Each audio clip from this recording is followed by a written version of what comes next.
How's everybody doing? Thanks for coming out today. Had a good practice. Got some good work in. Real pleased. It was nice. We had our captain's vote the other night, 2 nights ago. And of course Marquise Sproul, Mackie McPherson, Jason Bromley, and Jerome Smith were all elected captain by their teammates. So real proud of those guys. They've done a nice job. You know, from the first time that we got to work together in the winter time until all the way up till today. I'm real pleased with those guys, and I was pleased that the players saw it the same way as we did as coaches, because we had the coaches vote as well, and they were right on with us, so that's good. But good practice today, good work day. It was good to get a little bit of humidity out there and heat, which I think we need. But was real pleased with practice, and with that, any questions you might have? What would have happened? That's good. Go ahead. Bud. What's up, bud? What would have happened? I'm good. How are you? Good, thanks. What would have happened if there was, non-cross pollination? I wonder if you had. Well, then we go with the guys and kids elect as captains, and we appreciate that they know something we don't know, maybe. Dan. I'm sorry. Sorry, Dan. No, it's okay. Looking at the quarterback situation right now, have you seen any separation? Do you feel like you're getting closer to maybe making that decision? Yeah, I do. I think both kids, both Terrell and Drew are doing a real good job. But yeah, I'm feeling good about where we're headed. We want to keep it in-house and just kind of do a good job, getting the repetitions. We don't have to play to the 31st, so the final decision won't truly be made until we step on that field. Now, with that being said, we're going to try to do a good job working the reps in practice to where, we're working on guys' strengths and weaknesses. Some, not just the 2 of them, but some of the freshmen, their strengths, their weaknesses, and we want to play to their strengths and not ask kids to do something that they don't do well. But not a lot of major separation. Both kids have done some good things, and we're just looking forward to continuing forward as we work through this week. It's a big week. Mark. You guys left the training camp, Scott. What's kind of the most important things on your mind right now to get done? I think, yeah, more than anything is going back to what we preach all the time and making sure we're practicing it. And it's like beating the drum. We want to play with great attitude and effort and follow it up with enthusiasm, especially when things get tough. It's a good practice today because things got tough and they had to ramp it up at the end, and we challenged them, and I was pleased with the way we finished things up.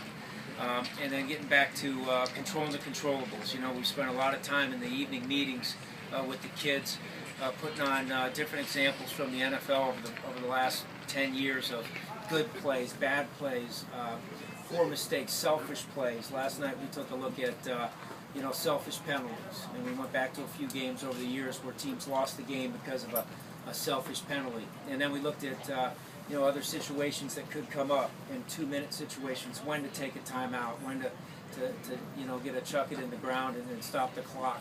And those are some of the management things that we're trying to really work on, especially while we're working with a couple of young, not necessarily young, but fresh quarterbacks that we're trying to prepare for the game. Michael. Scott, earlier today, ESPN reported that Syracuse is one of 4 or 5 schools that won't announce its decision until the 31st, and it kind of sounded like that's what you said when you answered Dan's question. Is that true? You won't announce the decision until the 31st? Yeah, no. Why give anybody an advantage? To me, I just wouldn't understand it. It's just me. I don't know. I mean, if it gives them one more practice play against something that they think one kid can do compared to the other, why give them that advantage? I don't think it makes sense for me. Other people a lot brighter than I am and been coaching a lot longer than I am, so maybe I'll learn my lesson, and years from now I'll announce it as fast as I can. But right now, that's what I believe in my heart. Nico. Coach, you were talking about the quarterbacks. How are you, man? I'm great, Nico. How's the newlywed? Well, we're engaged, Oh, that's right, you're engaged. We're planning still. Yeah, my bad. That's all right, man. Appreciate it, though. When you're talking about the quarterbacks, obviously those guys just fighting hard for that spot. What's it like for you as a coach? They're fighting fiercely for that job, at the same time supporting each other and encouraging each other out there, just from our eye on the sidelines. I love it. It's what sport's all about. It's what college football should be all about, competing your butt off, but at the end of the day saying, it's not about me, it's about we. All those corny sayings that we all grew up loving. The reason they have stayed around for so long is because they're true. You know what I mean? And you challenge your kids, okay, if you don't get the nod, what are you going to do? How are you going to adjust to the elements? Are you going to pout? Or are you going to be a man and continue to grow as a young man, as a person? That next shot opportunity that you get, you go out there and do it. So to me, these are the lessons that are best learned. I know when I was a sophomore, Like Terrell, I was in a similar situation, and it was a fight. It was a fight to the end. But it was a fight that years down the road, I called my old coach, Coach Packard at BW, and we talk and laugh about how frustrated I was. I threw a trash can across the room when I found out I wasn't going to be a starter. You know, what an idiot I was. You know, but what a lesson I learned. We beat SC when I was at Stanford. Coach Packard sent me a letter, and that was part of what he wrote about. Remember the day you threw the trash can at me and blah, blah, blah. And those are life lessons, you know. Those are the things you take with you as a coach and as a young player, and you look back on years down the road and you appreciate what the game gave to you and the lessons you learned. So when you go out in the real world, you've been down some hard roads before, and you're, you know, in a situation to be more prepared for those tough situations. That's what I believe in my heart. Michael. Scott, is there any update on Kyle Knapp, and how has Amari Palmer kind of slid in and taken advantage of that time he's got? Yeah, Amari's done a good job. You know, he's had good days, he's had bad days, but he's working on trying to get six inches better on every snap. Is what I talk to him about all the time, and he's fighting a good fight. And Kyle's feeling a lot better. You know, he's coming around, and we're looking forward to getting him and all those other kids back on the field. You know, we've had a lot of bumps and bruises and some headaches and some situations like that, but not a lot of major injuries, which I'm pleased, and I'm just knocking on wood that we can finish out this week. And I know you guys like the specifics and stuff. I just like to protect the kids in the team, and that's why we say it's an upper body or a lower body. I just want to protect those kids. You know, I don't want anybody being targeted someday when they go out on the football field. Is this the week you start tapering contact a little bit? A little bit. You know, I think the next 2 to 3 days are important. We learn how to practice, and what we're trying to do is mimic a Tuesday and a Wednesday practice situation in season. It's the hardest days of the week, you know, a Tuesday and a Wednesday. And then as we move forward, we'll start getting into mock situations where we're trying to think about everything and anything that could come up. And then you start to taper off to some degree with the contact. You know, we're getting a Tuesday, Wednesday look. We'll get that, and then we're going to start mocking it up come Thursday, Friday. Steve. Along the same lines as that question, Coach, that Mike just asked, you know, you're obviously still in the training camp phase of the preseason, but at what point do you turn the page a little bit and start talking Penn State with the players and game planning and whatnot with this team? Or do you wait till next week? Yep, we've already done that. We've already done that, and you know, I think it's a matter of every team's a little bit different. So what I want to do is try to get two. I want to try to get 2 practices for one. You know, instead of a singular Tuesday type practice situation, I want to get 2 of those. I want to get 2 Wednesdays. I want to get a handful of 2-minute situations. You know, so trying to look at it that way. Mark?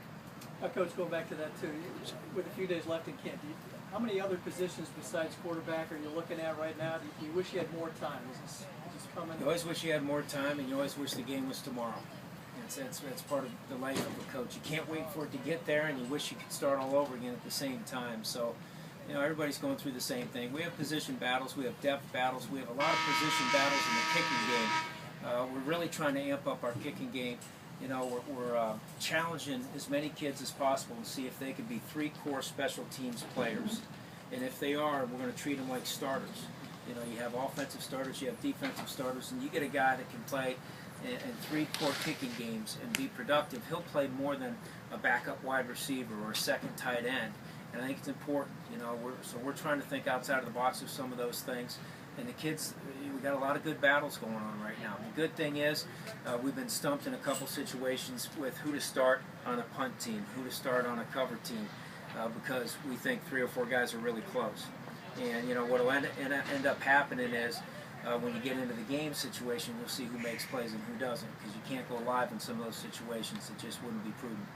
Time for a few more, David and Scott, Steve. even if you're not going to tell us who the quarterback is there a point where you guys internally want to have a decision made and when you're going to tell the players before? Yeah, but I don't want to tell half-truths. So we're going to do the best we can to put that position together for the 31st. Steven. Just looking at Marquise coming back this year, what do you see differently on the field and off the field, and how does that kind of contribute to why you think he should be a captain? He's grown up a lot as a man. He made some mistakes in the past, made some poor decisions in the past, and he learned from them. He rebounded back. Once again, he fought the good fight with controlling the things he can control, and he really took things over here at the end of the spring, during the spring ball, at the end of the spring, and then during the summer when the coaches, you know, aren't allowed to be coaching. He took that defense, and they damn near practiced on their own 3 days a week, and I was so proud of him. and it was something that a couple years ago he didn't want to do. You know, he's like, well, Coach, I don't feel comfortable being a leader. And now, I think he was 10, maybe 10, 11 guys short of having unanimous vote, and I haven't been around that too often. So I'm really proud of him. And I'm also proud of Mackey. You know, the legacy continues with the McPherson family, and just so proud of him. Jason Bromley from Jamaica, Queens, came out here. We didn't find out about him until June, I think it was. He came in, he ended up playing 4 years for us. And then Jerome Smith, trying to put another 1,000-yard season together. Just a tough, hard-nosed runner that a lot of people told him he wasn't fast enough. His strength's great, his speed's increased. I think those players were all looked at and picked for all the right reasons. Last question, Michael. Scott, after the scrimmage at Fort Drum, you said you wanted to go back and look at the tape so you could see who did well along the lines, because it's kind of hard to see. Anybody stand out to you along that defensive line after you went back? Yeah, there were some ups and downs. I didn't feel like we played well enough up front in that scrimmage, to be honest with you. You know, there were a couple flashes here and there. Ron Thompson made a couple of flashes, but the consistency level isn't where it needed to be. So that's what we're really harping on as we work forward here into Tuesday's practice. Okay. Thanks, Coach, very much. Thank you, everyone.